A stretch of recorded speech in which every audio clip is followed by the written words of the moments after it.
si Princess Castro at narito ang mga napapanahong balita.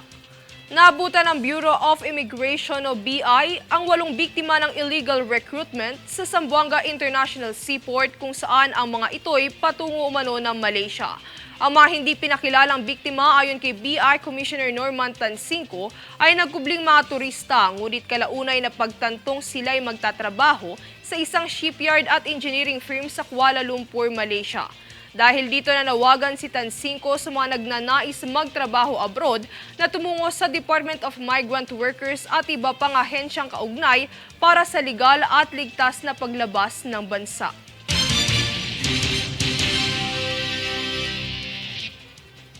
Patuloy ang inisyatibo ni Pangulong Ferdinand Marcos Jr. para mapalakas ang internet connectivity sa bansa. Para sa detalye narito si Francis Ridique. Ipinangako ni Pangulong Ferdinand Marcos Jr. na tutugunan nito ang mabagal na internet sa Pilipinas. Ang pahayag na ito ay matapos ang kanyang pagbisita sa SpaceX tour na namamahala sa operasyon ng Starlink sa Los Angeles, California nitong kamakailan lang. Ayon sa Pangulo, layo nitong makipagkasundo sa nasabing kumpanya upang palakasin at palawakin ang sakop ng internet sa bansa.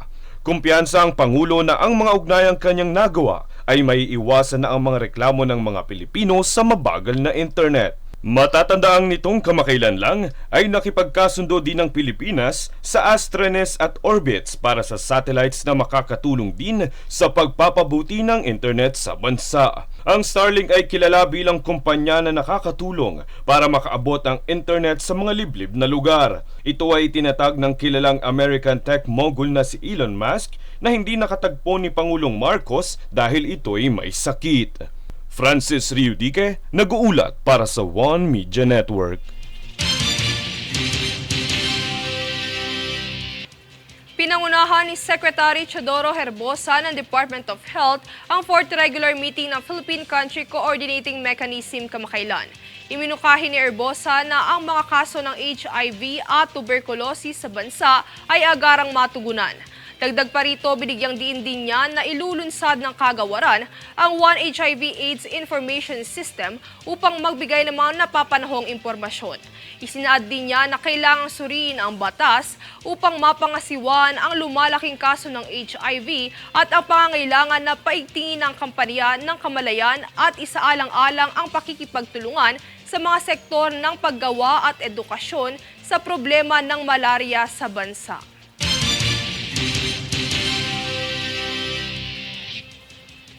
Kami ang boses ng pagbabago. Ako si Princess Castro at ito ang News Force. Sa ulo ng mga balita. Mga nasawi mula sa lindol, umabot na sa 8.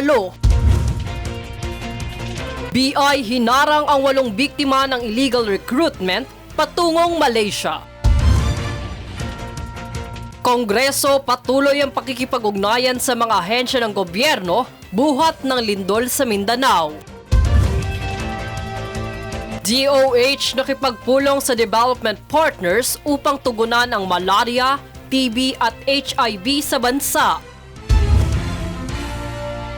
Pilipinas nakatanggap ng 2 gunboats mula Israel. OPM Classic Silent Sanctuary ipinasilip ang music video sa bagong album na Kahimanawari. Patas at pantay na balita.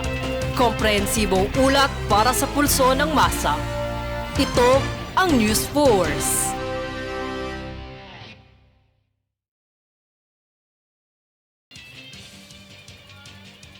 Sa naganap na Gigantes Festival 2023, pinuri ito ni Senator Francis Tolentino dahil sa labis na talento at tiyaga ng mga taga-Angono na maiangatang turismo ng Pilipinas. Ang Gigantes Festival ay nagpapakita ng mga higanteng paper mache, puppets, street dance at iba pa.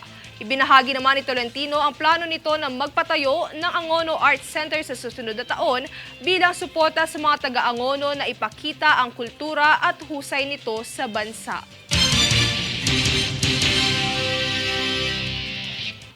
Sa pag-anunsyo ng 3 araw na protesta ng grupong Piston sa pamamaraan ng transport strike, ay inihanda ng PNP ang libreng sakay para sa mga bibiyahe ngayong araw, ika-20 ng Nobyembre.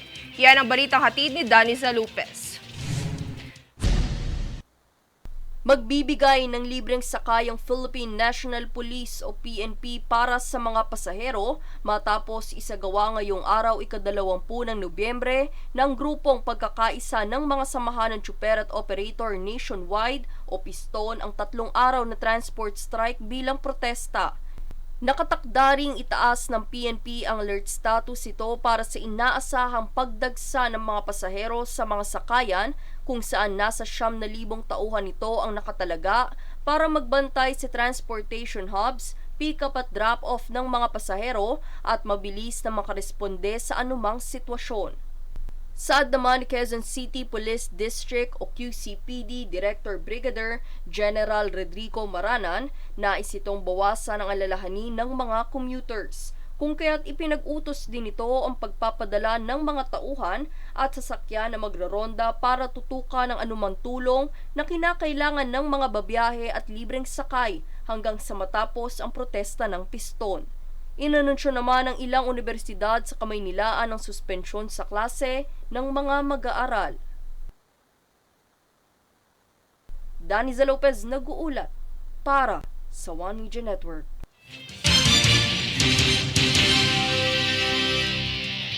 Sa naganap na Gigantes Festival 2023, pinuri ito ni Senator Francis Tolentino dahil sa labis na talento at tiyaga ng mga taga-Angono na maiangat ang turismo ng Pilipinas. Ang Gigantes Festival ay nagpapakita ng mga higanteng paper mache, puppets, street dance at iba pa. Ibinahagi naman ni Tolentino ang plano nito na magpatayo ng Angono Arts Center sa susunod na taon bilang suporta sa mga taga-Angono na ipakita ang kultura at husay nito sa bansa.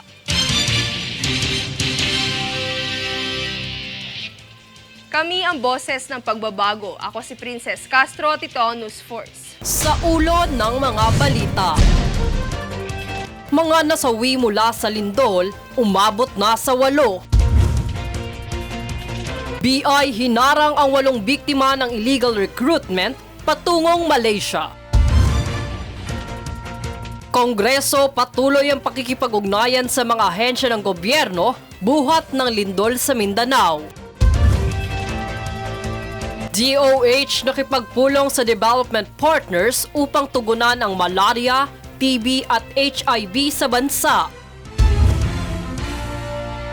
Pilipinas nakatanggap ng 2 gunboats mula Israel. OPM Classic Silent Sanctuary ipinasilip ang music video sa bagong album na Kahimanawari. Patas at pantay na balita. Komprehensibong ulat para sa pulso ng masa. Ito ang News Force.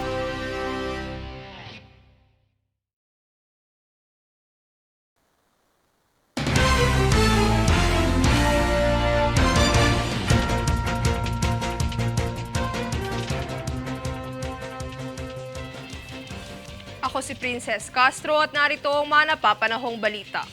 Pumalo na sa 8 individual ang naitalang nasawi mula sa naitalang mapaminsalang magnitude 6.8 na lindol sa Sarangani, Davao Occidental nitong ika-17 ng Biyernes. Ito ay batay sa datos ng National Disaster Risk Reduction and Management Council na nakalap sa rehiyon ng Davao. Samantala, nasa 13 ang mga sugatan at 2 pa ang naiulat na kasalukuyang nawawala. Aabot sa 180 pamilya ang naapektuhan ng lindol na kasalukuyang nananatili pansamantala sa mga evacuation centers matapos mawasak ang kanilang tahanan. Patuloy naman na nakikipag-ugnayan ng ahensya para matugunan ang pangangailangan ng mga apektado.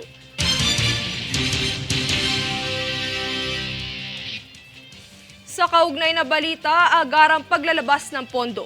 Yan ang pagsisiguro pahayag ng Kongreso upang tugunan ang rehabilitasyon ng mga sinalanta ng kamakailang lindol na yumanig sa Southern Mindanao. Narito ang ulat. Matapos ang pagyanig ng 6.8 na lindol sa Sarangani, Davao Occidental nitong Biyernes, ika-17 ng Nobyembre, kasalukuyang nakikipag-ugnayan ngayon ang mga miyembro ng mababang kapulungan sa ilang ahensya ng gobyerno upang makalikom ng pondo na gagamitin sa pagtulong sa mga naapektuhang lugar sa Mindanao. Kabilang sa mga nangunang umaksyon ay si Axis Party List Representative Erwin Tulfo, kung saan bumisita ito sa bayan ng Sarangani at General Santos City upang alamin ang lawak ng pinsala rito kasabay ng pamamahagi ng relief packs na nagmula sa Office of the Speaker at Tingog Party List. Ilan sa mga pininsalang infrastruktura ng lindol ay ang ilang mga mall, building, tulay, kalsada, fishport at airport. Dahil dito ayon kay Tulfo ay malaki ang kakailanganing pondo para sa pagsasaayos ng mga ito dahil aniya sa katunayan ay sa Sarangani pa lamang ay tinatayang nasa 200 milyong piso na ang kakailanganing pondo at hinihintay pa ang ibang assessment sa bahagi ng General Santos City at ilang lugar sa Davao Occidental. Sa kabilang banda, nangako naman si Tulfo na tutulong ang tanggapan ni Speaker Romualdez sa pagbibigay ng mga material na gagamitin para sa rehabilitasyon ng mga nasirang bahay. Kaugnay nito ay target din ng ilang opisyal ang pakikipag-ugnayan sa Department of Public Works and Highways para magamit ang Quick Response Fund sa pagkukumpuni at rehabilitasyon ng mga nasirang istruktura. Dagdag pa rito ay ang panawagan sa Department of Labor and Employment na magkasa ng livelihood initiatives para makatulong sa mga biktima ng lindol na nawasak ang tahanan. Princess Castro, nag-uulat para sa One Media Network.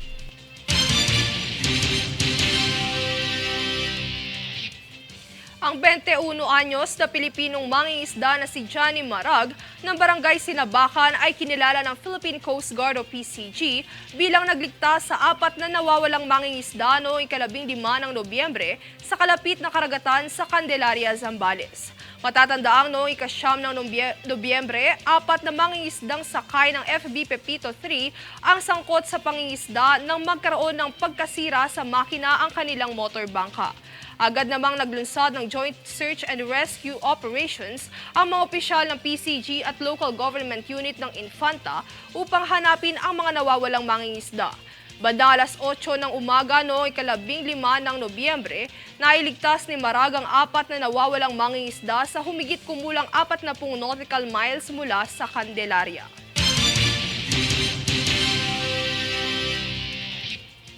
Kami ang boses ng pagbabago. Ako si Princess Castro at ito ang News Force. Sa ulo ng mga balita. Mga nasawi mula sa lindol, umabot na sa 8.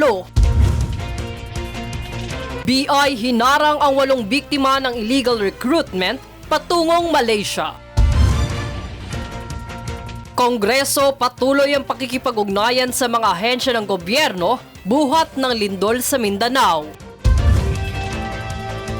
DOH nakipagpulong sa development partners upang tugunan ang malaria, TB at HIV sa bansa.